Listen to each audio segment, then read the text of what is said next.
también queríamos tener su palabra y son conocedoras de muchas de estas cuestiones que nosotros hemos planteado porque lo conocen en territorio, ¿no? Lo han caminado, han recorrido las calles durante mucho tiempo y conocen la problemática social a fondo.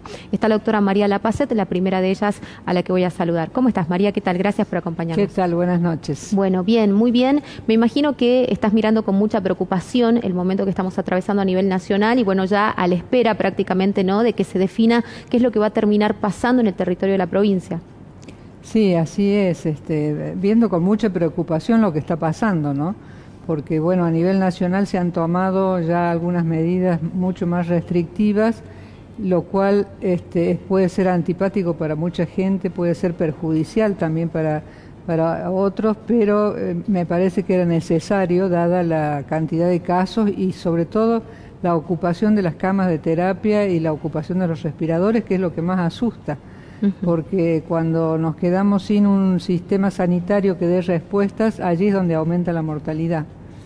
Y en Salta particularmente esperamos que se den algunas medidas también en ese sentido, porque también estamos tocando niveles muy altos de casos y de muertes y de ocupación de camas, y entre otras lo que nosotros estamos pidiendo como partido político y como frente político es la postergación del acto electoral. Un acto electoral previsto para el 4 de julio, pleno invierno, cuando mucha gente va a estar mucho más preocupada seguramente por la evolución de la pandemia, por poner el pan en la mesa, por conseguir alguna changa o algún trabajo, que por las elecciones. Esto atenta no solo contra la salud de los salteños y salteñas, sino también contra la calidad de la democracia que tenemos. Llamar a elecciones cuando la mayoría de la población está con la cabeza en otro lado no me parece lo más saludable. Así que estamos pidiéndole al gobernador que postergue las elecciones convocadas para el 4 de julio. Pero que adelante el anuncio, digamos, porque se especulaba, ¿no?, con esto de esperar, digamos, dilatarlo por lo menos hasta 3 semanas antes de que sean los comicios y recién ahí tomar una resolución final. Sí, en realidad la medida tendría que tomarse ya. Tendría que decidirse... O sea, con tu observación, digamos, además como una profesional de la salud, ¿no? Saquemos de lado el tema político, pero vos mirándolo objetivamente desde tu área, la cual la manejás absolutamente bien, ¿pensás que esto va en escalada, digamos, que no es que de acá al 4 de julio vamos a tener una situación ideal que va a permitir, de alguna manera, que el acto electoral se lleve como podría ser en otra oportunidad? Sí, así es. La evolución de los casos y de las muertes y la ocupación de camas es muy preocupante y no hay miras de que hayamos alcanzado ese pico que todos hablan en la curva y que se empiece a mesetar. Al contrario, en los últimos días el ascenso ha sido muy abrupto y pronostica una evolución, si no se toman medidas, una evolución en ese sentido, o sea que van a seguir aumentando los casos. Y además cualquier acto, estamos diciendo que no se realicen reuniones, que se reduzca la actividad social, que nos quedemos todos en su casa, y en un acto electoral, recordemos nomás el paisaje de cualquier elección, es un montón de gente en la calle. Entonces es medio contradictorio de dar toda una movilización de... social, ¿no? También claro, llevar adelante un acto electoral, como vos decís, porque eso demanda que existan fiscales, que estén en un determinado lugar, controlando que todo se desarrolle de la manera correcta, la justicia electoral en funcionamiento, los ciudadanos movilizándose, ¿no? Bueno, todo lo que conocemos que pasa elección tras elección. Es imposible controlar o querer que se respete el distanciamiento social en pleno acto electoral. Eso seguro, o sea, es atentar contra la salud del pueblo de Salta en pos de, suponemos, especulaciones electorales. No importa, lo que debería primar es la seguridad sanitaria de la mayoría de los salteños.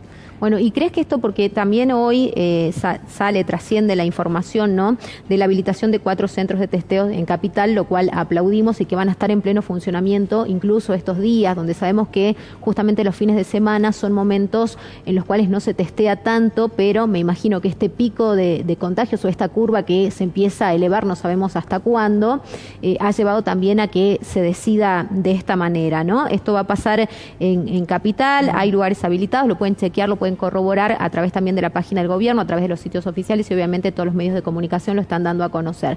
¿Esto ya nos tiene que llamar la atención, digamos, que se haya tomado esta decisión? Sí, me parece que es una decisión correcta de todos modos, pero que hace más a la verdad de la situación que el querer ocultar o el querer minimizar lo que está pasando con el COVID en Salta.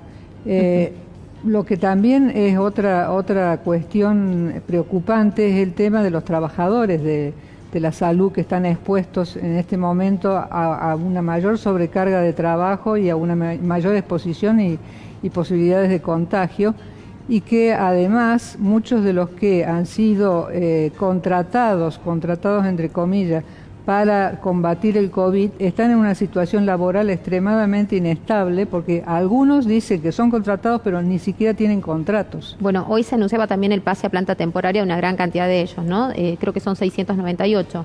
Sí, eso, darle seguridad laboral a los trabajadores de la salud en este momento no es una conquista gremial, es una necesidad absoluta para la salud de la población, porque son los que van a dar la respuesta a los casos y a la enfermedad, y si no están seguros en su lugar de trabajo, si no tienen, si pueden no tener esa precariedad que ha sido una constante en la salud pública, eso va a ayudar a que haya una mejor respuesta, ¿no? A pesar del cansancio que sin duda, y desde acá quiero transmitirles toda mi solidaridad, porque yo ya estoy jubilada hace varios años, pero sigo muy ligada y pendiente de lo que está pasando en salud pública, ¿no? Bueno, interesante poder escucharte, bueno, y tener esta mirada también, ¿no? Que como decimos, tiene que ver con la medicina, más allá que vos te estás desempeñando desde hace mucho tiempo y que venís militando y teniendo tu trayectoria política también, y que, como decíamos recién, vas a estar presente en las próximas elecciones, ¿no? Está Andrea Villegas también aquí con nosotros, y también nos visita Nilda Serpa. Ambas la hemos convocado, también tienen, como te decía recién, ¿no? Un estudio y un trabajo realizado en territorio en distintos ámbitos, quizás más profundos en unos que otros, pero bueno, les queremos consultar, Andrea, fundamentalmente qué pasa con el tema docente, ¿no? Los docentes han venido reclamando específicamente por la presencialidad, porque pensaban que las condiciones en las que se estaban dando las clases no eran oportunas en torno a lo que es este desarrollo de la pandemia. Andrea, ¿cómo estás? Gracias por acompañarnos. ¿Cómo estás, Mabel? Bien, sí, desde los docentes desde la docencia, venimos, ¿no?, haciendo exigencias con respecto a cómo se nos hizo volver a las aulas, o sea, a la presencialidad, porque recordemos que las aulas estuvieron abiertas el año pasado, o sea, las clases se han garantizado por los docentes y por todo el administrativo de las escuelas. La verdad que desde un comienzo, desde docentes autoconvocados, que somos los docentes que nos organizamos por fuera de los gremios, que tuvimos asambleas y tuvimos un paro de 5 días para exigir que se den las garantías para una presencialidad segura. La verdad que consideramos que nos faltaban garantías sanitarias, edilicias, de presupuesto en las escuelas y salariales, porque eso también va de la mano con nuestra tarea. Y la verdad es que desde el gobierno provincial, a consonancia con el gobierno nacional, se insistió en que volvamos a las aulas, se nos dijo que las escuelas eran seguras. Ahora ese también era un reclamo de los padres, ¿no? Digo, porque así como, claro, como estaba la demanda, sí, digamos... Habían demandas, porque algo que hemos denunciado es que se nos impuso una virtualidad pero sin recursos. Entonces hasta los docentes decían que había sido saturador trabajar en esas condiciones, porque tuvimos que poner de nuestro bolsillo quienes no tenían una computadora o un celular que no tenía acceso a plataformas virtuales, tuvieron que llevar adelante, gastar su dinero, digamos, para poder garantizarlo, y las familias también. Y ahí también es donde se demostró y se profundizó la brecha educativa, o sea, la mitad de la población en Salta no tiene acceso a Wi-Fi, por ejemplo. Entonces, familias que tienen 3, 4 chicos tenían muchas veces que priorizar cuál era el que iba a seguir con las clases. Entonces algo completamente descabellado. Y los docentes reclamamos por eso también, porque no solo peleamos por nuestros derechos, sino también por lo de nuestros estudiantes. Y lamentablemente también algo que era evitable y que lo veníamos reclamando es que tuvimos ya el fallecimiento de 5 docentes en la provincia, muertes evitables que podrían, justamente si llegaba la vacuna para todos, tendríamos a los compañeros. Y la verdad que en la jornada de hoy se llevó adelante un paro por esa situación, porque los docentes dijeron basta, no puede ser que se nos vacune a cuentagotas, se nos vacune sin ningún tipo de organización como debería ser, colegios donde es el directivo el que tiene que llamar a un centro de salud, el centro de salud decir que quedan vacunas y él convocar a los docentes que están dando clases, o sea, algo que demuestra que no se está valorando nuestras vidas, así como los trabajadores de salud, que los tratan como descartables. Bueno, a los docentes también se nos ha mostrado esa cara de parte del gobierno. Entonces nosotros decimos, basta, salimos hoy con un paro desde docente autoconvocado, hubieron concentraciones para manifestarse en Plaza 9 de Julio y en Vaquero, en el colegio 50-50, que es donde falleció el docente la semana pasada, y la verdad que sus compañeros están destrozados, pero salen y reclaman, que es algo que celebramos y que invitamos, aparte que mañana tenemos una asamblea de docentes autoconvocados a las 3 de la tarde, que es necesario que participemos y que nos organicemos los docentes, porque los gremios lo único que saben hacer es presentar notas, confundir, maniobrar, porque salieron a decir de que íbamos los docentes a pasar a la virtualidad, pero sin ningún tipo de respaldo. El gobierno salió al cruce a decir que eso solo era competencia del COE. Bueno, nosotros decimos con la lucha docente lo podemos lograr. O sea, hemos logrado muchas conquistas con la masividad y bueno, estamos convocando a toda la docencia a que nos organicemos, a que retomemos esta lucha en nuestras manos por la defensa de nuestras vidas y la de nuestros estudiantes. ¿Qué puede llegar a pasar? Porque obviamente todos estamos esperando, ¿no? La resolución que va a dar finalmente el COE, que es lo que va a mencionar en la jornada de mañana. Ya se nos ha noticiado, ¿no?, de que se espera que esta reunión se concrete el día sábado. Hasta ahí se dice que todo sigue como se venía desarrollando en Salta hasta que tengamos estas medidas. ¿Hasta dónde ustedes saben, no sé, que se puede acatar la decisión del COE? Porque no sabemos si se va a pedir que se mantenga la presencialidad o no, ¿no? Hasta ahora es toda una cuestión especulativa, incluso solamente hay trascendidos de lo que puede llegar a pasar en el día de mañana. Sí, primero, la educación se convirtió en una disputa electoral. Lo vemos, sobre todo lo hemos visto en Buenos Aires, la pelea entre Fernández electoral y judicial, y Larreta, en Buenos Aires. Se metió en el terreno judicial. Nosotros de lo que estamos seguros es que tenemos que volver a la virtualidad, pero con recursos, no la que tuvimos el año pasado, sino con la garantía de que vamos a tener acceso a Internet y la distribución de dispositivos gratuitos, así como cartilla, etcétera. O sea, los recursos didácticos que necesitamos para llevar adelante nuestra tarea. Y en eso también tenemos nuestro cuestionamiento al COE, porque vienen creciendo los casos, no hay testeos masivos, ¿sí? Porque también con los testeos masivos habría un control real de cómo están los focos de contagio, los departamentos. Tenemos 9 departamentos en rojo, o sea, y uno es capital. Todas las condiciones están y hasta cierto punto, ¿no? Me imagino, y vuelvo un ratito a ver, ¿qué pasa con el tema de los testeos? Porque, digo, yo puedo arrojar falsos negativos si es que no estoy justo en los días en los que esa positividad, ¿no? Se puede de alguna manera plasmar en un estudio. Tiene varias aristas el tema de los testeos. Se viene testeando en Salta solamente a las personas sintomáticas. Si vos no tenés síntomas, no te hacen el hisopado, no te hacen ningún testeo. Eso permite detectar o comprobar si ese síntoma es por el COVID o no, pero hay la cantidad de enfermos de COVID que son asintomáticos, no se testean, no se evidencian de ese modo. Para eso hay que hacer los testeos masivos sin tener en cuenta si tenés síntomas o no.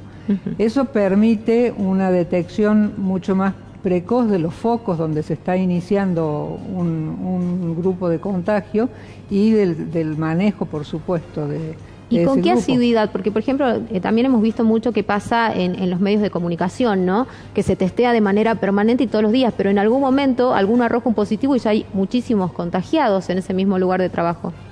Sí, bueno, una de las características de esta enfermedad y más con las últimas cepas que están apareciendo es la alta contagiosidad, ¿no? O sea, cuando hay un enfermo en un grupo, si ha estado en contacto con otras personas, seguramente esas otras están contagiadas.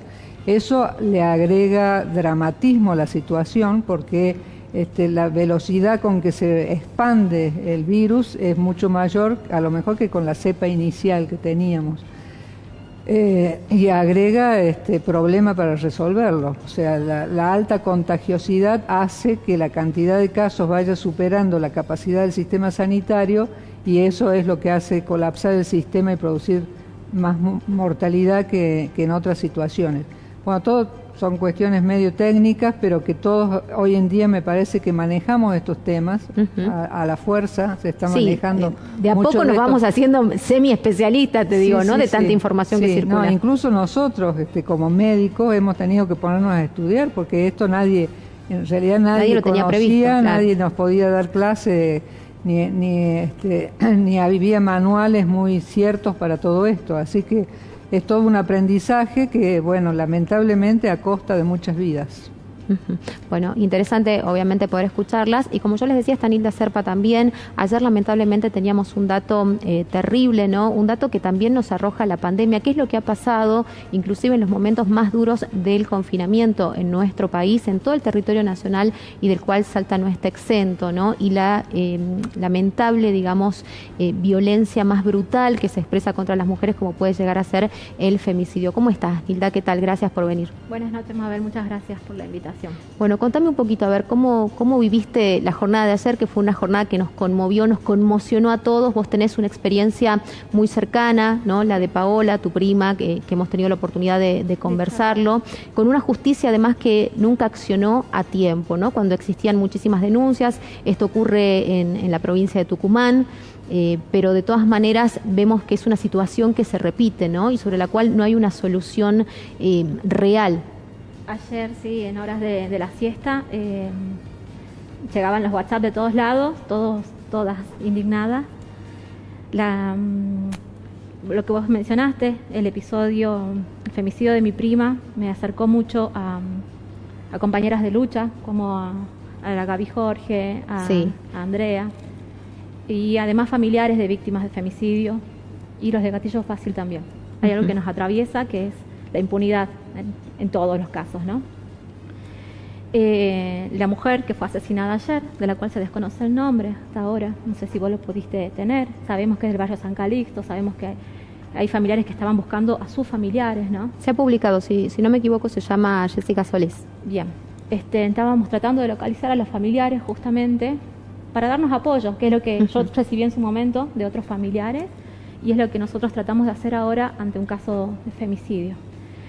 Nos hemos constituido en una comisión de familiares de víctimas de femicidio, que nos apoyamos mutuamente en esta lucha, que es bravísima, que es muy compleja, porque como vos decís, la justicia está ahí presente, y te voy a decir para qué está presente. Sí. Porque está ausente para darles respuestas a las mujeres, está ausente para accionar medidas de protección a las mujeres, está ausente cuando te va a cajonear una denuncia, ¿no? En las fiscalías, en las comisarías y en los juzgados duermen estas denuncias.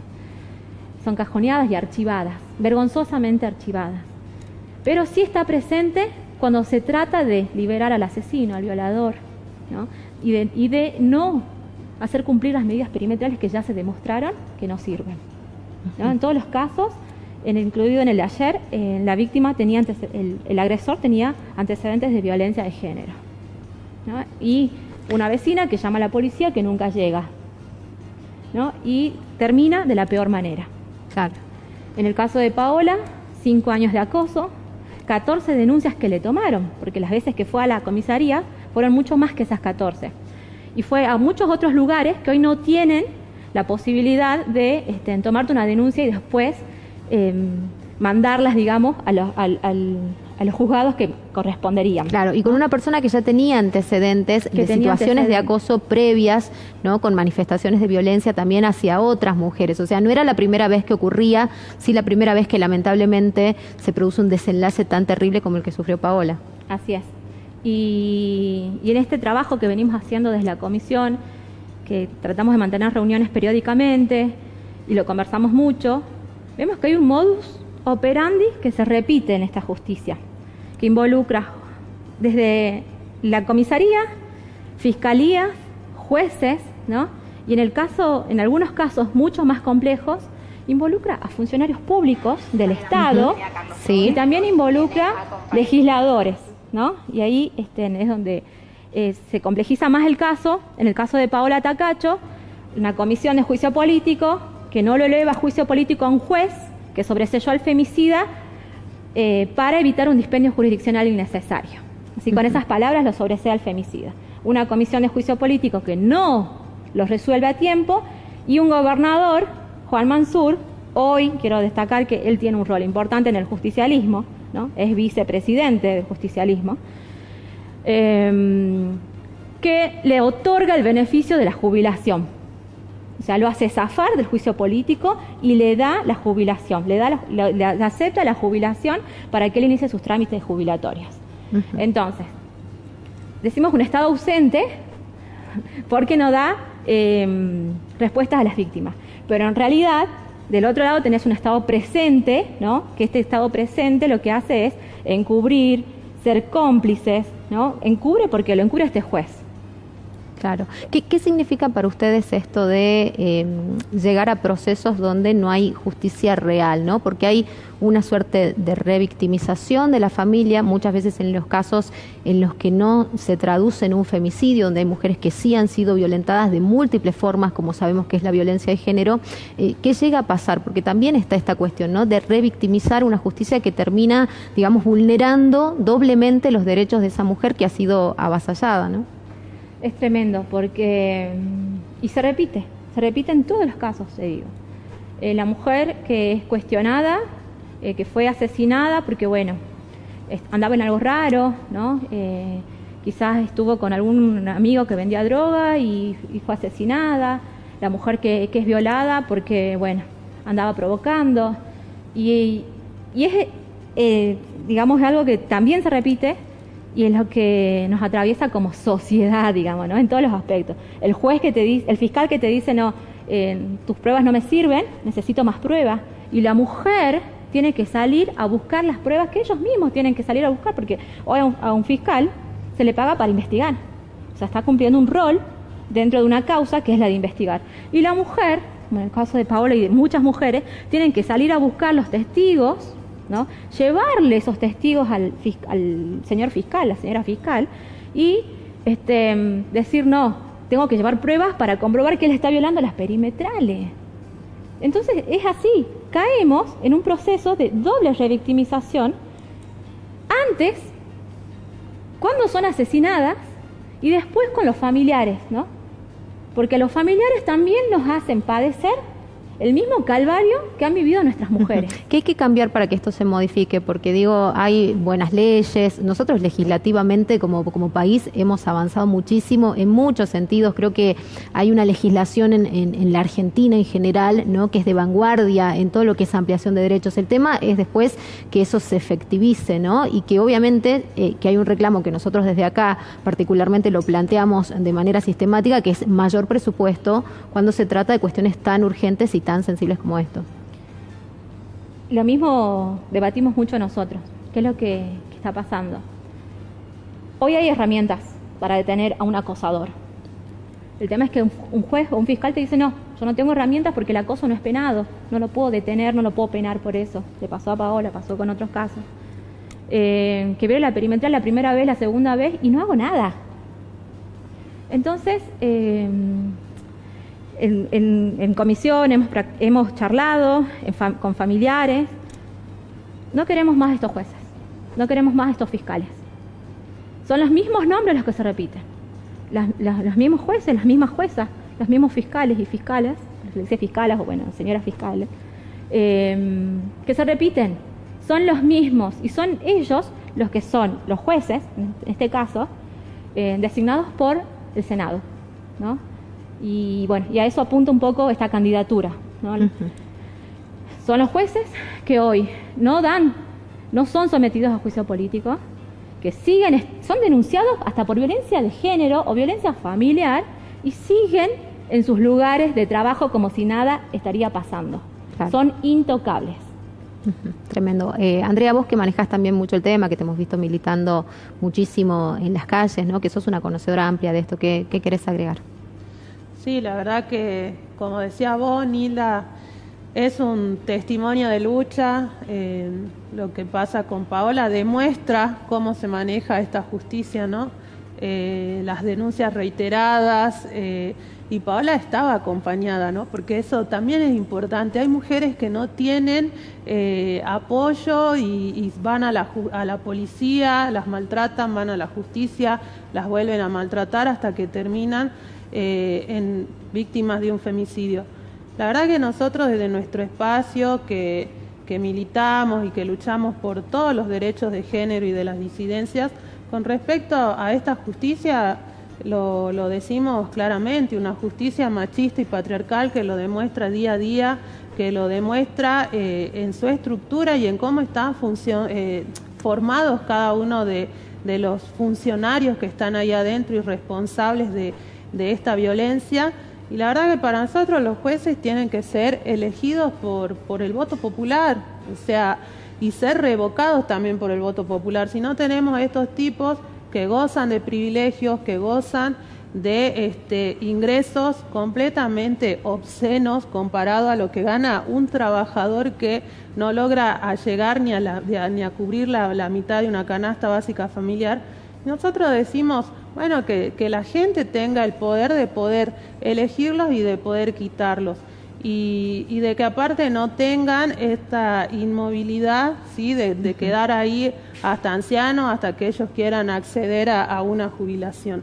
Para nosotros eso es lo más importante, a la par del avance de la sociedad, ¿no? Como docente también apoyo y lucho porque la educación sexual integral sea con perspectiva de género, sea disidente, sea laica y sea científica, o sea, que terminemos también con esta reproducción de actitudes machistas, o sea, todo es cultural y nosotras tenemos que avanzar en esa pelea, así que por eso es que en nuestras candidaturas tratamos de reflejar eso y sobre todo un proyecto político que realmente vaya por medidas de fondo. Por ejemplo, hablaba primero de los docentes y no me quería no quería olvidarme de decir que los docentes también están exigiendo la vacuna para todos, dicen, no solo para los docentes, sino para toda la comunidad educativa.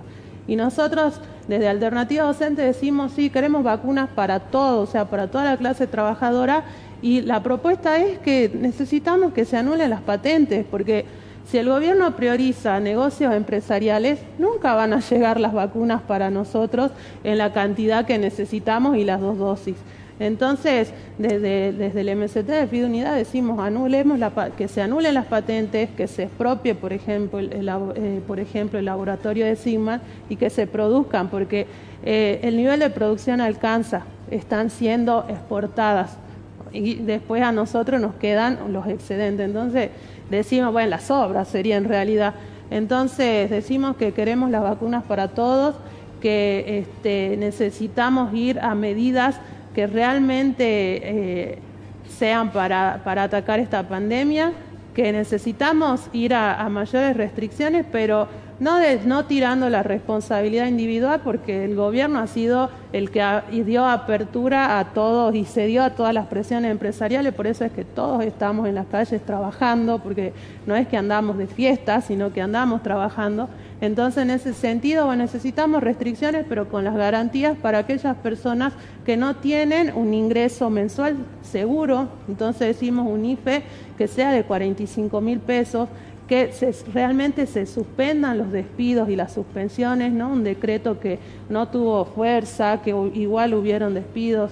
Necesitamos eso, y para la educación realmente recursos. O o sea, presupuestos, que no queremos ir a la virtualidad que tuvimos el año pasado.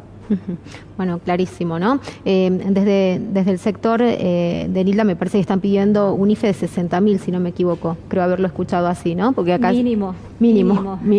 Ahí está, ¿viste? Era un poquito más ambicioso. Se iba lejos de los 45.000. ¿Algo que quieras agregar, María? Con el tema de las vacunas que mencionaba la compañera, una de las propuestas que estamos llevando adelante y que vamos a impulsar desde nuestro frente es la producción estatal de vacunas. La producción estatal de medicamentos en general, es algo que venimos pregonando desde hace mucho tiempo, porque sería una salida al negocio que hacen las grandes empresas de medicamentos, que el Estado se haga cargo de eso. Esta es una oportunidad porque el recurso humano capacitado está. Lo que tendría que decidirse el Estado, tomar la decisión política de que se puede fabricar la vacuna en nuestro país y que se puede, después que pase la pandemia, esos laboratorios que hayan sido instalados para fabricar la vacuna empiecen a fabricar medicamentos esenciales. Y eso es algo que abarataría el costo de los servicios de salud y que permitiría, además, dar trabajo a una cantidad de gente y romper el negocio de las grandes farmacéuticas. Esa es una propuesta que podemos llevar adelante incluso a nivel provincial, no es necesario que sea una decisión nacional, porque ya en Salta, por ejemplo, hubo en los años del Plan Ramón Carrillo, hubo producción estatal de productos dermatológicos, eran cremas, ungüentos en general, pero ya hubo un esbozo de eso. El Estado es capaz de hacerlo y es en beneficio de todos. Bueno, muy interesante escucharlas a las tres. Nilda, ¿querés agregar algo?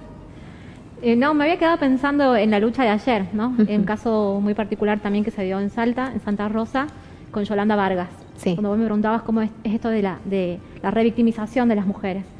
Y bueno, me olvidé de mencionarte este caso, que también es muy específico. Es una joven mamá, no sé si lo hemos visto. Abordado acá. Una joven mamá que Yolanda pierde a sus 2 hijos en un incendio. Y hoy la justicia la culpa a ella por la muerte de sus 2 hijos. La tuvo 20 días, ¿no? Privada de su libertad, después fue liberada, pero no fue sobreseída. Y ahí tenemos otro ejemplo claro, ¿no?, de esta fiscal que arma una causa, lleva testigos hasta falsos, te diría, no toma el testimonio, los testigos que son válidos, como el jefe de bomberos que dice que se incendió por un corte eléctrico, y la vuelve a revictimizar a ella, ¿no? Claro, una mujer joven que pierde a sus hijos, además en una circunstancia de extrema pobreza, ¿no? Con una situación de vulnerabilidad social importantísima. Nosotros conocemos el caso porque lo hemos abordado muchas veces en este espacio y también en qué parte no entendiste. Así que bueno, creo que nuestra teleaudiencia sabe lo que estás hablando y por qué es esa la postura. Muchísimas gracias a las tres. Gracias por acompañarnos. Gracias, Nosotros nos vamos a la pausa. Quédate ahí que queda mucho más programa. Ya volvemos.